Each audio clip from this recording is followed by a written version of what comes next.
scene, okay, of some of, oh, you know, God's creation, right? That greenery, the trees, and then of course there's the cactuses and other beautiful things, the nice blue sky. Glory be to God. All right, we're gonna talk about it because a lot of people don't realize that we gotta unlearn that indoctrination of impatience, because transformation is a process. Being transformed by the renewing of the mind, as we are instructed to do so in Romans 12, verse 2. You know, God is serious about this, but you got to take it one day at a time. You can't rush the process. That's the thing. A lot of people want to try and rush the process. They want to try to get ahead of God. You can't do that. You know, God, he does his thing suddenly, but he also needs to get us prepared. He had to get us ready for that next level. Remember, I teach a lot about how God will level you up when he sees you're ready.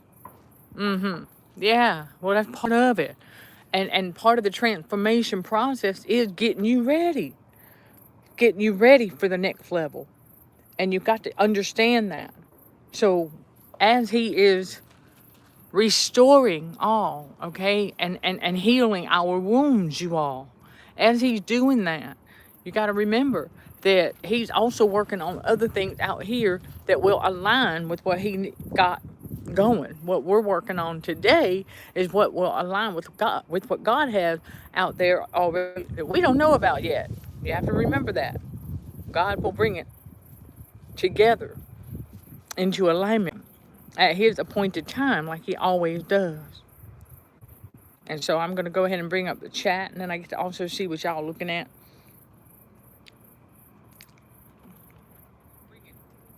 There we go. All right. Now, don't hesitate to reach out with any questions you have. Now, I do know that it's going to take a little while for y'all to get used to the fact that we are doing just regular, you know, chats here, reminders, messages, things like that when we get up here and give y'all these reminders. Because at first, I'm going to tell y'all, in the very beginning, even I was like, man, why does it feel like it's taking forever? Why does this, you know, because we were so conditioned when we were around all these narcissists and we were being taught all these lies about life, you know, and how God said that patience, right? Yeah, through tribulation worketh patience. And boy, I have to tell you, that's very true, because it takes time to find a solution, don't it? And remember, y'all, I'm outside, so I don't have any control over outside noises.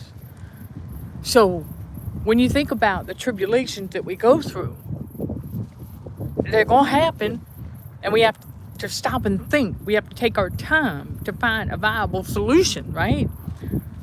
Because if we just try to find the quickest solution possible and put a Band-Aid on it, that don't fix it. See, that's the pathogenic approach of the world. See, in this ministry at Consulting for Heightened Awareness, CHA, we operate using the true trauma-informed practice of a salutogenic approach, which means we get to the underlying cause, and that's going to take time. The transformation process is the same way, because we have to dig deep, y'all. We have to dig all the way to the bottom, if you will, to find what God has put in us, to unpack that bag of talents and gifts. And you're only going to find that through the transformation process.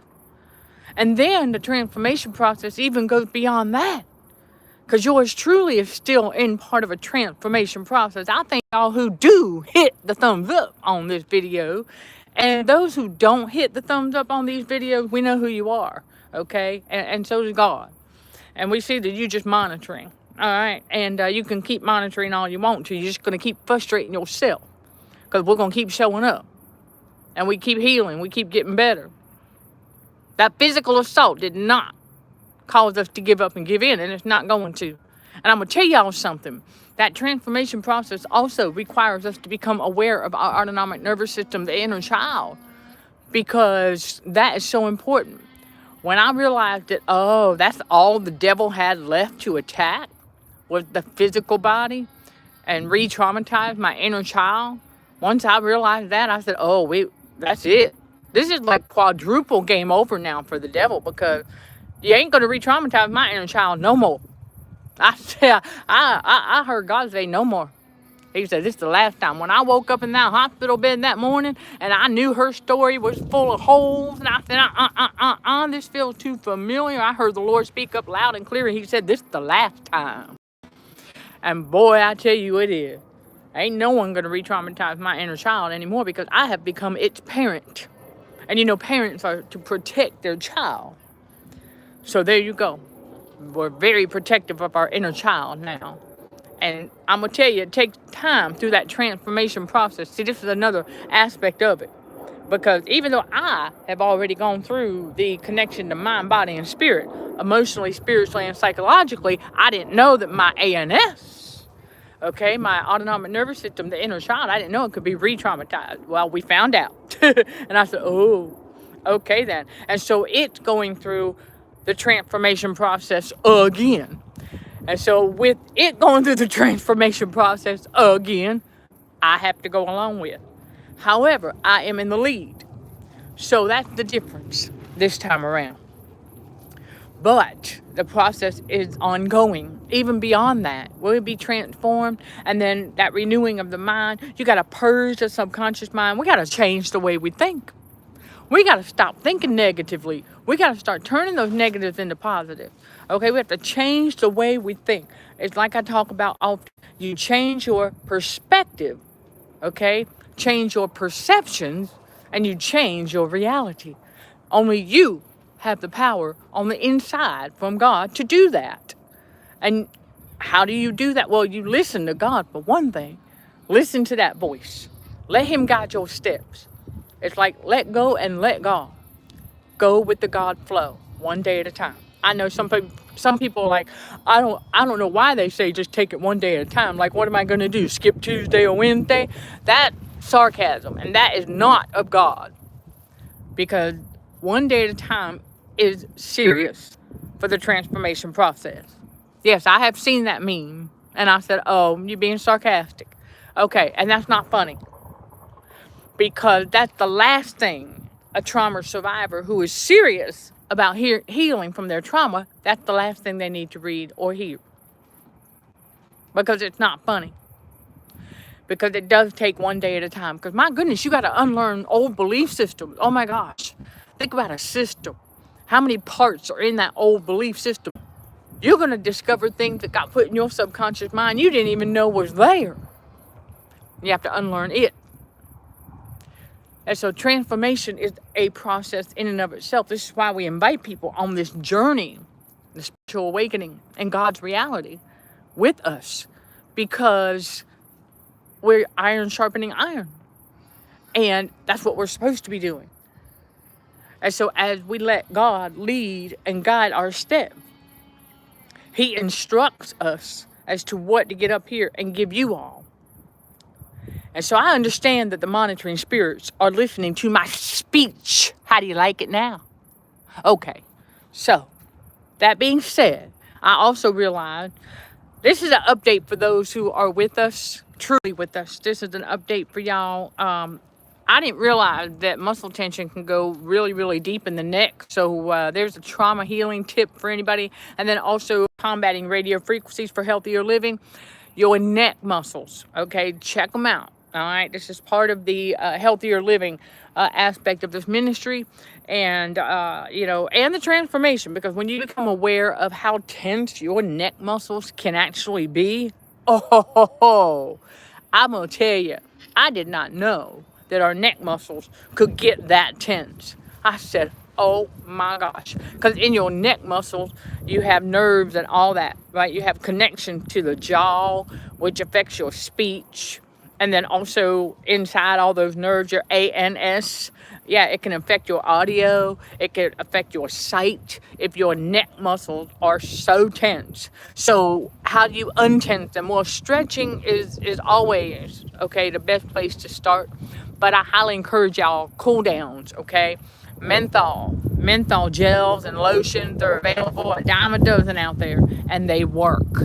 Okay, if you can find one that's pure menthol, I found one at Walmart. It's 4% menthol, that's it. It has some inactive ingredients, but nothing nothing onerous, okay? Nothing that's going to really, it's not going to interfere, because I'm going to tell you, it works. As soon as I put it on, boy, woo, you can feel that menthol cool in that area, because that muscle tension leads to internal heat.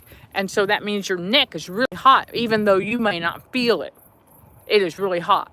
And as soon as you're able to cool it down, circulation improves, and over time, okay, and then of course massaging, and then over time that the neck tension will start to fade away. Because let's face it, chosen one, when we realize we get that heightened awareness and we are just like keeping it moving and stuff, and we're like, okay, we're changing that thinking. We're not thinking negative, we're thinking positive. We don't have any reason to be that tense. The only reason my neck got that tense was because of physical assault, and I didn't know bruises were there until much later. Yeah, that being said, we're long past that. It's just we finally got to that last layer of muscle tension I didn't know was there until recently. I said, wow, man. So it's all about that heightened awareness, and once you become aware of it, your ANS wakes up and gets back to work in that area as well, okay, to help your body alleviate that. And then, of course, a lot of other things lead to muscle tension, but don't forget about the high frequencies, okay, y'all? The high frequencies, okay, will affect your upper body. Your high frequencies out here, the high and low frequency that's used to manipulate the inner child, okay? Yes, the high frequencies will also contribute to the prolongation of your neck tension, muscle tension in your neck, in your head, and it will affect your audio, okay, your hearing, your sight, even your smell, okay? So be mindful of that. All right, so that's a little bit of and more there, but it's also part of the transformation, because that is the renewing of the mind. You are learning new things about yourself. You're learning things about how this world operates and trying to keep you under its illusion of control and power through that game of narcissism on the world stage. So the more you know, the more you grow. So we keep it moving, all right, y'all? And I know there's going to be a lot of y'all that catch this on the replay. I thank you for joining us for today's quick message. So you remember that transformation is a process, and please do not try to rush it. Take the time and space that you need to rest. Yours truly, I even got my lounge chair out of the storage unit, because I said, you know what? I said, I'm going to stop. I'm going to stop when God says stop, because I need to take a break. That's another part of the transformation process, and unlearning the indoctrination of impatience and helping to relieve that muscle tension is taking a break, stretching out, sitting down, take the pressure off of your legs, your feet, relax. The more you relax, the more you heal. Sending love and light to all fellow warriors. Thank you for watching, listening, and for your continued support. Till next time, let's show some gratitude to the Heavenly Father, and you keep being you. In Jesus' name, amen.